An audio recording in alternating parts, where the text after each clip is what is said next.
జగన్మోహన్ రెడ్డి గారు నిన్న అక్కడికి వెళ్ళారండి. అక్కడికి వాళ్ళ తల్లిగారి దగ్గరికి వెళ్ళారు. ఈయన మాటలు నిజంగా నాకు చాలా ఆశ్చర్యంగా అనిపించాయి. అరే, జగన్మోహన్ రెడ్డి గారు నిజంగా ఆయన సీఎంగా ఉన్నప్పుడు ఇలా ప్రవర్తించి ఉండుంటే ఈ 11 సీట్లకే పరిమితం అయిపోకుండా ఉండుని అనిపించింది నాకు. ఆయన ఏం మాట్లాడుతున్నాడు రండి చూపిస్తాను మీకు. మళ్ళీ ఇక్కడ కూడా ఎలివేషన్స్, చనిపోయాడు అనుకుని బాధలో శోకంలో ఉంటున్న కుటుంబం దగ్గరికి వెళ్ళడానికి ఈయన పెద్ద కాన్వాయ్, మళ్ళీ స్లో మ్యూజిక్. అసలు ఎందుకో నాకు అర్థం కాదు. ఇక్కడ ఈయన ఏం మాట్లాడుతున్నాడు ఒకసారి. నా పక్కనే ఉన్న ఈ తల్లి ఎంత దారుణంగా ఈ ఘటన జరిగింది అని చెబుతూ రోధిస్తా ఉన్న దృశ్యం. చంద్రబాబు నాయుడు గారు దగ్గరుండి ప్రోత్సహిస్తా ఉన్న కొంతమంది పోలీసుల వ్యవస్థలతో మొత్తం చంద్రబాబు నాయుడు గారు దగ్గరుండి పోలీసుల్ని ప్రోత్సహిస్తూ గాది సాయికృష్ణ చంపించారని ఈ మాజీ ముఖ్యమంత్రి గారు చెప్తున్నారండి. సార్, మరీ ఇంత దారుణంగా అబద్ధాలు చెప్తే జనాల్లో చీ అంటారు కదా సార్. కనీసం కాస్తన్న వాస్తవానికి దగ్గర ఉండాలి కదా. ఒక మాజీ ముఖ్యమంత్రి మాట్లాడుతున్నాడంటే ఆ కేసు ఏంటి? సరే, సీఐ గారు ఏదో రాంగ్ హ్యాండ్లింగ్ చేశారు, ఒకవేళ సీఐ గారు దురుసుగా ప్రవర్తించారు, ఆ సీఐ మీద కూడా కేసు అవ్వటం ఏంటి? దీనికి చంద్రబాబు నాయుడు గారు ప్రోత్సహిస్తున్నారు అంటే చంద్రబాబు నాయుడు గారు చంపించారని చెప్తున్నాడు. జగన్ గారు మీకు సూటుగా చెప్తున్నానండి, మీరు ఇదే పని సుబ్రహ్మణ్యాన్ని డోర్ డెలివరీ చేసినప్పుడు మీరు ఇలా కుటుంబాన్ని ఎలాగే పరామర్శించి మీరు అనంతబాబు మీద ఇప్పుడు చంద్రబాబు నాయుడు గారు ఎలాగైతే ఎఫ్ఐఆర్ చేయించేశారో అలా అనంతబాబు మీద మీరు దగ్గరుండి ఎఫ్ఐఆర్ చేయించి అతను జైలుకి పంపించి మీ పార్టీని సస్పెండ్ చేసి ఉంటే, ఎందుకంటే ఇక్కడ సీఏ గారిని చంద్రబాబు నాయుడు గారు సస్పెండ్ చేశారు కదా, అలాగే మీరు కూడా అనంతబాబుని సస్పెండ్ చేసి ఆయన్ని జైలుకి పంపించి డ్రైవర్ సుబ్రహ్మణ్యం కుటుంబాన్ని మీరు ఎలాగ అండగా నిలబడి ఉంటే మీకు కనీసం 34 సీట్లను వచ్చినండి. అలాగే డాక్టర్ సుధాకర్ గారిని మిమ్మల్ని ఏదో రెండు మాట్లాడడానికి కారణం చూపించి పోలీసులు రోడ్డు మీద ఈడ్చుకొట్టేసి బట్టలు ఓడదీసి ఒక డాక్టర్ని అంత చేసినప్పుడు మీరు ఆ కుటుంబాన్ని ఎలాగే పరామర్శించి సుధాకర్ గారికి ధైర్యం చెప్పి అలా ప్రవర్తించిన పోలీసుల్ని ఈరోజు చంద్రబాబు నాయుడు గారు ఇలా సస్పెండ్ చేసేటువంటి సీఏ నాగరాజు గారిని అలా మీరు సస్పెండ్ చేసి ఉంటుంటే మీకు కనీసం ఒక 60 సీట్లు వచ్చినండి. 60 సీట్లకు వెళ్తారు మీరు. అలాగే సీతానగరంలో శిరోమండనం పోలీస్ స్టేషన్లో పెట్టి శిరోమండనం చేసినప్పుడు మీరు ఆ కుర్రోడికి ధైర్యం చెప్పి ఆ పోలీసు లేకపోతే ఆ ఎస్ఐ గారు సీఐ గారిని వాళ్ళని ఇమీడియట్గా ఎలాగే యాక్షన్ తీసుకుని వాళ్ళ వెనకున్న రాజకీయ నాయకుడిని కూడా మీరు ఆ రోజున ఎఫ్ఐఆర్లో చేర్చుండుంటే మీకు ఖచ్చితంగా 60 సీట్లు వచ్చిందండి. అయితే ఇవి ఎక్కడ చేయలేదు మీరు ఇంకొక విషయం కూడా గమనించండి జగన్ గారు. ఇక్కడ ఒకవేళ ఈ పొరపాటు జరిగింది అంటే కనుక ఖచ్చితంగా ఇది సాయికృష్ణ ప్రాణానికి ఏమైనా ప్రమాదం జరిగింది అంటే కనుక కేవలం ఒక సీఐ నిర్లక్ష్యం అంతే. ఒక సీఐ ఒక రౌడీ షూటర్ని పిలిచి కౌన్సిలింగ్ ఇవ్వడంలో రాంగ్ హ్యాండ్లింగ్ వల్ల జరిగిన వ్యవహారం ఇది, అంతే తప్ప ఒకవేళ పోలీస్ డిపార్ట్మెంట్ అంతా కలిసి కూడా లేపేద్దాం అనే ఆలోచన అయితే కాదండి ఇది. ఎందుకంటే ఒకవేళ డిపార్ట్మెంట్ అంతా కలిసి ఒక అతను మరీ సంఘానికి చాలా దారుణంగా ఉన్నాడు, ఇతను వల్ల శాంతి భద్రతల సమస్య వస్తుంది, ఎలిమినేట్ చేసేద్దాం అనుకుంటే ఎన్ని సినిమాల్లో చూడలేదండి మనం. అరెస్ట్ చేస్తారు, తరలింతా ఉంటారు, పారిపోయాడు, మా గన్ లాక్కోపోయాడు, అందుకని మేము అక్కడ స్పాట్లో కలిసి అన్నే స్పాట్లో అఫీషియల్గా లేపేసి ఆ బాడీని పోస్ట్మార్టం చేయించి ఇంటికి ఇచ్చేస్తారండి. ఇంటికి ఇచ్చేస్తారు. మళ్ళీ చక్కగా పోలీసులు అందరూ ప్రెస్ మీట్ పెట్టి అతను ఎలా సంఘ విద్రోహ శక్తిగా మారాడు, ఇగో ఆధారాలు ఇగో, మేము ఎలా వెళ్తూ ఉంటే ఇలా జరిగింది, అందుకని ఎన్కౌంటర్లో లేపేసాం అని చెప్పేస్తారండి. ఇది అది కూడా కాదండి. ఇక గవర్నమెంట్ ఇన్వాల్వ్ అయ్యి చంపించడానికి ఆయన ఏమీ ప్రభుత్వానికో టీడీపీకో జనసేనకో రాజకీయ శత్రువు కాదు. ఆ కుర్రాడు ఏ పార్టీకి చెందినోడు కాదు. ఏదో వాళ్ళ కుర్రలతో వాళ్ళ బ్యాచ్తో వాళ్ళ ఫ్రెండ్షిప్తో అల్లరి చల్లరిగా తిరిగే కుర్రాడు. ఆ కుర్రాడు గవర్నమెంట్ చంపేస్తుంది అంటానికి చెప్పడానికి ఎందుకంటే మీరు కనీసం సంకోచించరేంటి సార్? మీరు కనీసం ఏం చెప్పాలో కూడా నాకు అర్థం కావట్లేదండి. మొన్నటిదాకా ఆయన ఎవడో అంబటి రాంబాబు వచ్చాడు. ఫస్ట్ ఇది కాపు కులం మీద జరిగిన దాడి అన్నాడు. ఫస్ట్ వెంటనే ఆ సీఏ గారికి కూడా క్యాస్ట్ కాపీ అని తెలిసింది, తోక ముడిచేశారు. ఇప్పుడు వచ్చి ఇది ప్రభుత్వం చేయించినచ్చా, అందుకే ఇప్పుడు దాకా ఎఫ్ఐఆర్ వేయలేదు అని ఏదో చెప్పబోయారు. ఎఫ్ఐఆర్ వేయరేమో అనుకున్నారు, ఎంక్వైరీ క్లియర్గా చేశారు, సస్పెండ్ చేశారు ఆయన్ని. ఏం అనుమానాస్పదంగా ఉందని మర్డర్ కేసు ఎఫ్ఐఆర్ వేశారు. ఇప్పుడు ఏం చేయాలో అర్థం కాని పరిస్థితి. అరే, గవర్నమెంట్ ఎక్కడన్నా తప్పు పట్టుకుందామంటే ఎక్కడ దొరకట్లేదు. అందుకని వెళ్ళి ఈ రోజున కులాలను రెచ్చగొట్టే ప్రయత్నం. ఎందుకు సార్ ఇలాంటి రాజకీయాలు ఏమండి? ఈ రాష్ట్రంలో పోలీస్ స్టేషన్లకి ఏదైనా అన్యాయం జరిగితే పోవడానికి కూడా ఎవరైనా కూడా భయపడే పరిస్థితిలోకి ఈ రోజు ఈ రాష్ట్రంలో పరిపాలన సాగుతా ఉంది. నేను అడుగుతా ఉన్నాను ఒకటే, ఇదే పోలీస్ స్టేషన్ పరిధిలోనే అందరూ ఆ కేసుకు సంబంధించిన ఏసీపీ గారు ఎవరు ఉన్నారంటే ఆవిడని కూడా పిలిచారట ఎంక్వైరీకి. సీఏ గారి మీద ఆల్రెడీ యాక్షన్ తీసుకున్నారు, ఆయన మీద ఎఫ్ఐఆర్ అయిపోయింది. ఆ ఏసీపీ గారు అప్పుడు టాస్క్ ఫోర్స్ ఏసీపీ గారు ఎవరుంటే ఆవిడని కూడా పిలిచి ఇప్పుడు ఈ డిఎస్పీ గారు ఎంక్వైరీ చేస్తున్నారు. దీనికి ఎంక్వైరీ ఆఫీసర్గా ఉన్న దైవకుమార్ గారు. అంత ప్రాపర్గా జరుగుతుందండి. తప్పు ఎవరు చేసినా, అక్కడ కార్యకర్త చేశాడా, నాయకుడు చేశాడా, ఎస్ఐ చేశారా, సిఐ చేశారా, ఏసీపీ చేశారా, ఎస్పీ చేశారా, ఎమ్మెల్యే చేశాడా, మంత్రి ఎవరు చేసినా సరే యాక్షన్ తీసుకుంటుంది గవర్నమెంట్. మీరేమి నేర్పించక్కర్లే, మీరే నేర్చుకోండి జగన్ గారు. ఇలా ఎవరైనా తప్పు చేసినప్పుడు వాళ్ళని నెత్తి మీద ఎక్కించుకోకూడదు, వాళ్ళు వెనకేసుకు రాకూడదు. వెనకేసుకొస్తే ఇలా 11లో కూర్చుంటాం. ఇలాగా ఎవరి మీదన్నా సరే చట్టపరంగా చర్యలు తీసుకుంటే చంద్రబాబు నాయుడు గారు ఇలా 4 సార్లు ముఖ్యమంత్రి చేస్తాం అనేది మీరు నేర్చుకోండి. నేర్చుకోండి సార్ కాస్త. కూడబలుకొని డీజీపీ సైతం దీంట్లో ఇన్వాల్వ్ అయ్యి ఒకరినొకరు ఏ రకంగా వెనకేసుకొని వస్తా ఉన్నారు అని చెప్పడానికి డీజీపీ గారు కూడా దీనిలో ఇన్వాల్వ్ అయ్యారటండి. అసలు ఏంటండి ఈ పద్ధతి ఏంటి నాకు అర్థం కాదు. నేను చాలాసార్లు అనుకుంటాను, అక్కడ వివేకానంద రెడ్డి గారు చనిపోయిన దగ్గర నుంచి ఈ మాటలు విన్నాను నేను. అక్కడ ఇలాగే కన్ను అర్పకుండా గొక్క తిప్పకుండా అబద్ధాలు చెప్తారండి ఆయన.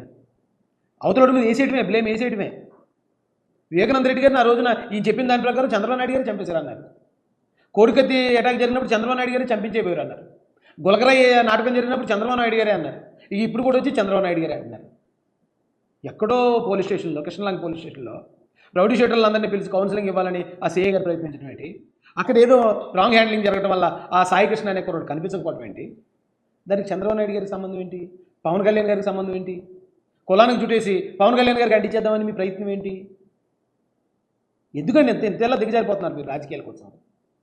అరే మీరు ఎంటర్ అవడం వల్ల న్యాయం కూడా జరిగే పరిస్థితి లేకుండా ఇప్పుడు మీలాంటి వాళ్ళు రావడం వల్ల కూటమి నుంచి కూడా కొంతమంది కార్యకర్తలు వీళ్ళు మనల్ని తప్పుపడేస్తున్నారేమో, మనం ఇది చేయలేమో అని చెప్పి, లేదు సాయి కృష్ణ వెనకాతల క్రిమినల్ బ్యాక్గ్రౌండ్ ఉంది, ఆయన ఆ నేరాలు ఉన్నాయి, ఈ నేరాలు ఉన్నాయని వాళ్ళు కూడా పెట్టే పరిస్థితి ఏంటి? రాష్ట్రాన్ని ఎటు తీసుకుపోతున్నారు? తప్పు చేసినోడికి శిక్ష పడినవ్వండి. తప్పు చేసినోడికి శిక్ష ఇస్తే ఇప్పుడు ఎఫ్ఐఆర్ అయిందని ఆ కూటమి ఒప్పేసుకుంటే నేనే చంపేసి ఎఫ్ఐఆర్ అయితే కూటమి ఒప్పుకున్నట్ట. జగన్మోహన్ రెడ్డి గారి హయాంలో కొన్ని వేల ఎఫ్ఐఆర్లు అయి ఉంటాయి, అందుకని అన్ని వేల తప్పులు జరిగాయని జగన్ ఒప్పుకున్నట్ట. ఏం మాట్లాడుతున్నారయ్యా నాకు అర్థం కాదు. నిదర్శనం ఇది. మే మాసంలోనే ఒక ఘటన కాదు, సాయిది ఒక ఘటన అయితే రెండో ఘటన క్రాంతి కుమార్ అనే పిల్లాడిది, రెండో ఘటన సూసైడ్. ఆ క్రాంతి కుమార్ అనే కుర్రోడు కూడా నేను ఏదో తాగేస్తున్నాను అంటారు, చనిపోయాడు లేదు నాకు తెలియదు, నాగరాజు గారే నన్ను ఇలా ఇది చేశారు కాబట్టి ఇది అన్నాడు. ఎంక్వైరీ చేయాలి. నాగరాజు గారు నిజంగానే సిఐ గారు అలా అందరితో అంత దురుసుగా మూర్ఖంగా వెళ్ళిపోతున్నాడా? ఎంక్వైరీ చేయాలి. ఎంక్వైరీ చేస్తే వెళ్తే శిక్షించాలి. ఇప్పుడు అక్కడ కొన్ని వందల మంది రౌడీ షీటర్లు ఉండి ఉంటారు, ఒకళ్ళిద్దరు ఎందుకు చెప్తున్నారు ఆయన పేరు? అది ఆలోచించాలి. అసలు వీళ్ళు ఏం చేస్తే పోలీస్ స్టేషన్ పిలిపిస్తున్నారు? వీళ్ళని ఏం చేస్తే వీళ్ళని పోలీస్ స్టేషన్కి పిలిపించి కౌన్సిలింగ్ ఇస్తున్నారు? అసలు వీళ్ళు చేసిన పనులు ఏంటి? అవి కూడా బయటికి రావాలి. ఇదేమీ రాకుండా ఎక్కడ ఏది దొరకనివ్వండి, ఇదో గోతికాడు నక్కలు అనేవారు సార్ ఇంతకుముందు. అంతకన్నా దారుణం అయిపోయారండి. ఏ ఇష్యూ జరిగినా దాన్ని కులానికి ముడిపెట్టేయటం, తద్వారా కూటమికి ముడిపెట్టడం, ఇదే పని అయిపోయిందండి వీళ్ళకి. పలాని సిఐ పలాని పోలీస్ స్టేషన్ పరిధి రోజు నన్ను కొడతా ఉన్నాడు, నేను తట్టుకోలేకపోతా ఉన్నాను, నా చావుకు కారణం తానే అని చెబుతూ మరణ వాంగ్మూలం ఇస్తూ తాను ఆత్మహత్య చేసుకున్న పరిస్థితి మే 9వ తారీఖున సాయి ఘటన కూడా జరిగింది. ఈ తల్లి తన కొడుకుకు జరుగుతా ఉన్న అన్యాయమైన పరిస్థితిని చూడలేక తల్లిని పోలీస్ స్టేషన్ లోకి పిలిచి మీ కొడుకు ఫోటోకు దండేసుకో అని చెప్పి ఏకంగా సిఐ జగన్మోహన్ రెడ్డి గారు సాక్షాత్తు ఆయన చెప్పిన మాటల ప్రకారం ఇప్పుడు దాకా ఆ సిఐ నాగరాజు గారి మీదే చెప్తున్నాడు ఆయన. సో జగన్ గారు మీరు రిలాక్స్ అవ్వండి. సిఐ నాగరాజు గారి మీద చర్యలు తీసుకోవడానికి అన్ని ఏర్పాట్లు జరిగిపోయి ఆయన మీద ఎఫ్ఐఆర్ కూడా అయింది. ఆయన ఒకవేళ నిర్దోష లేకపోతే ఏం జరిగింది ఏంటంటే ఆయన కోర్టులో ప్రూవ్ చేసుకుంటాడు. కాబట్టి ఇంక మీరు రిలాక్స్ అవ్వండి. మీరు ఏదైతే వాదన తీసుకొచ్చారో ఆ వాదనలో మీరు సక్సెస్ అయ్యారు. ఫస్ట్ టైం నేను చూసిన దాంట్లో ఒక సిఐ గారి మీద కొన్ని మీరే ఎఫ్ఐఆర్ వేయించారు, లేకపోతే మీరే పోరాటం చేశారు, ఇంకోటి చేశారని మీరు ఎలాగ ప్రచారం చేసుకున్నారు కదా. సరే ఎలా కానివ్వండి. ఇప్పుడు ఆ తల్లి వెళ్ళి ఆరోపణ చేసిన వెంటనే ఎంక్వైరీ జరుగుతుంది కదా. ఎంక్వైరీ జరిగింది. సిఐ గారు ఏదో పొరపాటు చేసినట్టు, సిఐ గారు తప్పు ఉన్నట్టు అనుమానం వచ్చింది, సస్పెండ్ చేశారు, ఎఫ్ఐఆర్ వేశారు. ఏమంటే ఈ పైన చూడండి ఎవరు జరిగింది? జగన్మోహన్ రెడ్డి గారి అఫీషియల్ పేజ్. సిఐని సస్పెండ్ చేశారంటే సాయికృష్ణ అతను చంపినట్టు ప్రభుత్వం ఒప్పుకున్నట్టే కదా. లాకప్లో చిత్రహింసలు పెట్టి మనిషిని చంపేస్తే కేవలం సస్పెన్షన్తో సరిపెడతారా? ఇదేనా చేయాల్సిందే? మరి ఏం చేయాలి? సస్పెండ్ చేశారు, ఎఫ్ఐఆర్ అయింది, రేపు ఎంక్వైరీ జరుగుతుంది. ఎంక్వైరీలో ఆయన చేసేటని తేలితే ఆయన నాకు తెలిసి విధుల నుంచి కూడా తప్పిస్తారేమో. ఆయన చట్టపరంగా ఆయన రిమాండ్కి వెళ్తాడు. అనంతబాబు ఏం చేశాడు? నేను చంపేశానని ఒప్పుకున్నాడు కదా. చంపేశానని ఒప్పుకున్న తర్వాత ఆయన పట్ల చట్టం ఎలాగైతే బిహేవ్ చేసిందో కోర్టులో ఎలా బిహేవ్ చేసి ఈయనకి అదే జరుగుతుంది. ఈయన అలాగే తిరుగుతాడు, శిక్ష పడితే జైలు చేస్తాడు. ఇంకంతకుమించి ఏం చేయాలండి? యాజ్ పర్ లా గవర్నమెంట్ చేయాల్సిన పని చేసుకుంటూ వెళ్తుంది కదా. మరి ఈయన ఏం అడుగుతున్నాడో నాకు అర్థం కాలేదు. ఇవ్వడం జరిగింది. కంప్లైంట్ ఇస్తే ఆ కంప్లైంట్ ఏమైంది? చివరికి చెత్తబుట్టలకి డీజీపీకి కంప్లైంట్ ఇవ్వడం, డీజీపీ సిపికి పంపించడం, సిపి యాక్షన్ తీసుకోవాల్సింది పోగా సిపి ఏం చేస్తా ఉన్నారు? తల్లి దగ్గరికి మిగతా వాళ్ళని పంపించి బేరం పెట్టించే కార్యక్రమం చేస్తా ఉన్నారు. నా కొడుకు ఏదో జరిగింది అని చెప్పి ఆ తల్లికి పూర్తిగా అర్థమై జూన్ 2వ తారీఖున హైకోర్టులో హీబియస్ కార్పస్ పిటిషన్ వేసి నా కొడుకును వీళ్ళు హత్య చేసినారు, నా కొడుకు కనిపించడం లేదు, నా కొడుకును దయచేసి నాకు చూపించండి అని చెప్పి. అసలు యాక్చువల్గా జగన్ గారు మీరు వెళ్ళాల్సిన అవసరం కూడా లేదు. ఆవిడ ఏ రోజైతే హేబియస్ కార్పస్ పిటిషన్ వేసిందో ఆటోమేటిక్గా హైకోర్టు వారు ఉత్తర్వులు ఇచ్చారు, ఖచ్చితంగా ఎతికి తీరాలి. ఆ అబ్బాయి దొరకలేదంటే దానికి కారణం ఎవరనేది ఎంక్వైరీ చేస్తుంది పోలీసు ఎంక్వైరీ చేశారనుకోండి, ఒకవేళ సీఏ గారి కారణం అని తెలిస్తే ఆయన మీద ఇప్పుడు జరిగే పనులన్నీ జరిగిపోతాయి. మీరే దీన్ని అనవసరంగా రాంగ్ టర్న్ తీసేసి బాధితుల మీద తెలుగుదేశం పార్టీ జనసేన పార్టీ కార్యకర్తలకి వాళ్ళని దుర్మార్గులుగా వాళ్ళని శత్రువులుగా మీరు క్రియేట్ చేస్తున్నారు. చేయొద్దండి.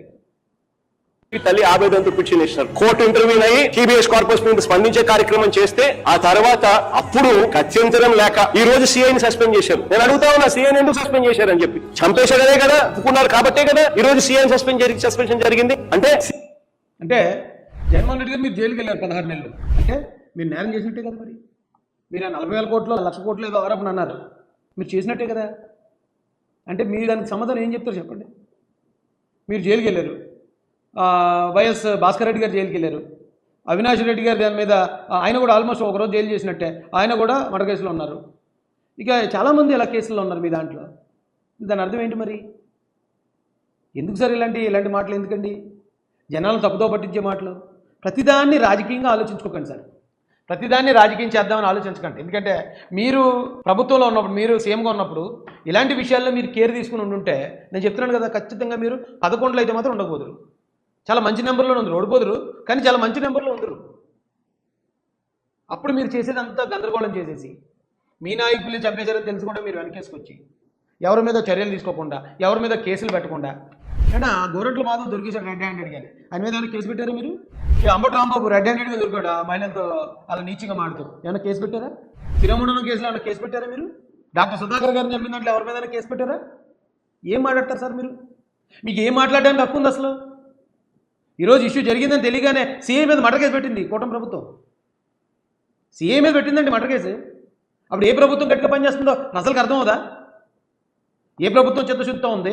ప్రజల విషయంలోకి వచ్చేలాగా ఓకే, సాయికృష్ణ మీద కేసులు ఉండొచ్చు, అతను నేరస్తుడు ఉండొచ్చు, నేర చరిత్ర ఉండొచ్చు, అయినా కూడా అతన్ని చంపడానికో లేకపోతే అతన్ని మాయం చేసే హక్కు సీఏ, బాధ్యత గల సీఏ మళ్ళీ డిపార్ట్మెంట్ వ్యక్తి, ఆయనకు కూడా లేదని ఈ రోజున చట్టపరంగా ఆయన కూడా కేసు పెట్టింది కదా ఈ ప్రభుత్వం. ఈ ప్రభుత్వాన్ని అడగడానికి, ప్రశ్నించడానికి అసలు మీకు అర్హత లేదని వైసీపీలో ఎవరికైనా. మీరు ఏమిటి అనుకోండి. సిఐ స్టేషన్ లో ఒక హత్య కాదు, పోలీస్ స్టేషన్ లో ఇలాగనే కొడుతూ ఒకరి చావుకు కారణమైతే ఇంకొకరు ఆత్మహత్య చేసుకుని వీడియో ద్వారా తన మెసేజ్ ను తెలియజేసిన పరిస్థితి. నేను ఒకటే చెప్తా ఉన్నా, కొట్టి గోర్లు పీకి రకరకాల చిత్రహింసలు పెట్టి చివరికి హత్య చేస్తే మనిషిని నువ్వేం చేస్తా ఉన్నావు? శిక్ష కేవలం టెంపరీగా తన డ్యూటీ నుంచి సస్పెండ్ చేస్తా ఉన్నారు. ఇదే చేయాల్సింది. అది కూడా ఇంత పెద్ద ఇష్యూ అయి బయటకు వచ్చిన తర్వాతనే. మర్డర్ కేసులో నిందితుడు అవినాష్ రెడ్డి గారు అని చెప్పిన తర్వాత కూడా మీరు ఏం చేశారు చెప్పండి? ఏం చేశారు సార్ మీరు? ఇక్కడ సస్పెండ్ చేస్తే ఇదేనా అంటున్నారు, మర్డర్ కేసు కడితే ఎఫ్ఐఆర్ వేసి ఇదేనా అంటున్నారు. మరి మీరు ఏం చేశారు?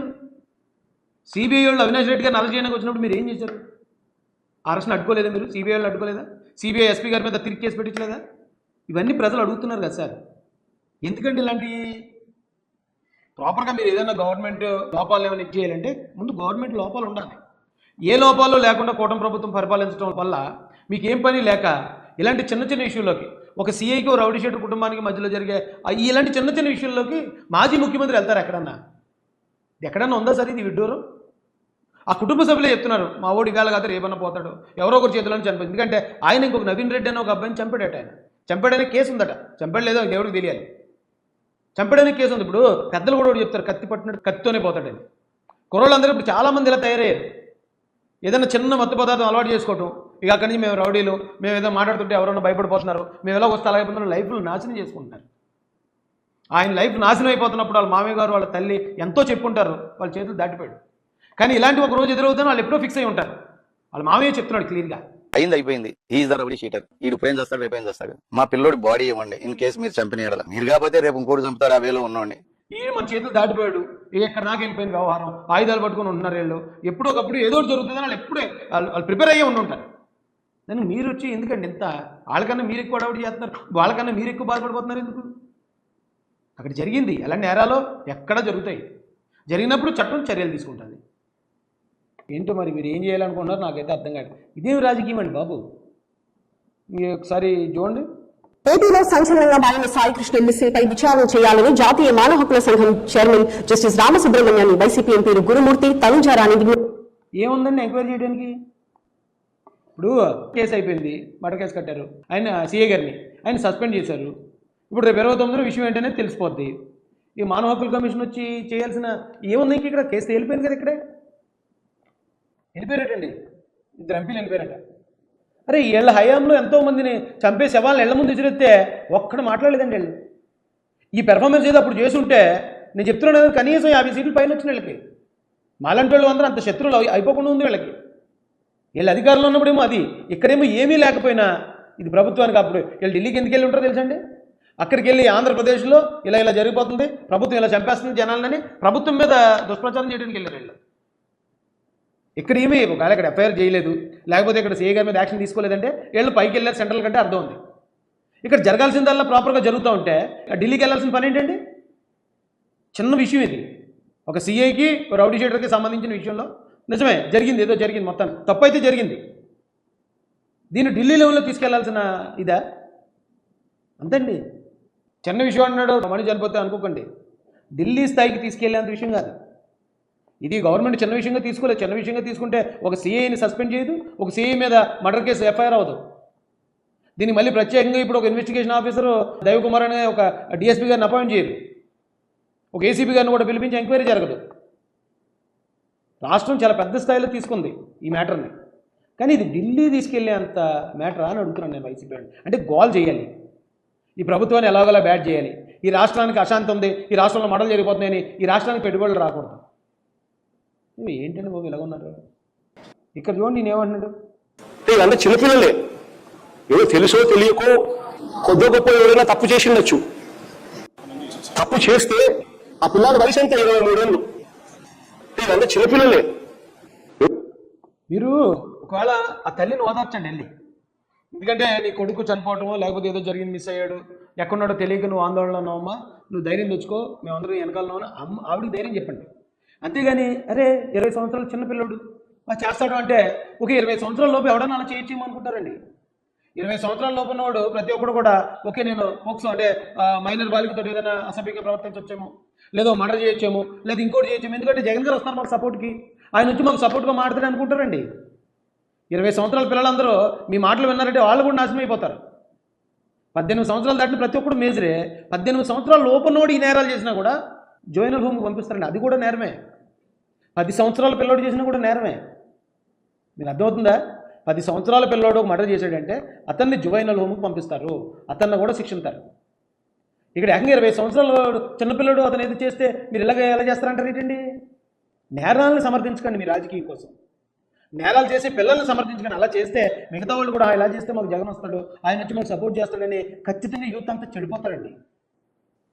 రాజకీయం చేస్తున్నారా ఇది?